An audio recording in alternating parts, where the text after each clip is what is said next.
नमस्कार दोस्तों, आप सबको बता दें कि हम बात करने वाले हैं प्रदीप चिंटू पांडे के बारे में। भारत भाग्य विधाता फिल्म के बारे में 15 अगस्त को ये फिल्म पूरा गर्दा उड़ा रखा है। इससे पहले आपको बता दें कि चैनल पर आप नए हैं तो चैनल को सब्सक्राइब जरूर कर दें।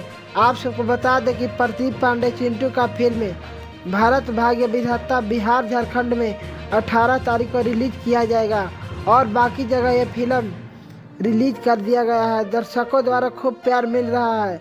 आज हाउसफुल गया है थिएटर में। आप सबको बता दें कि प्रदीप पांडे चिंटू का फिल्म भारत भाग्य विधाता का एक दिन का कलेक्शन के बारे में बताया जा रहा है कि 5 से 6 लाख रुपए हुआ है। अभी बिहार झारखंड में रिलीज होना बाकी है 18 तारीख को। आप सबको बता दें कि आप सब अपना नज़दीकी सिनेमा घरों में जाकर जरूर देखें।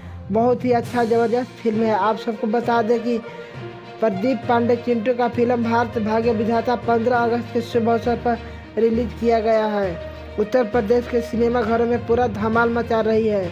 आप सब ज़्यादा से ज़्यादा संख्या में जाकर जरूर देखें। आप सब अपना कमेंट बॉक्स में ज़रूर बताएं। धन्यवाद।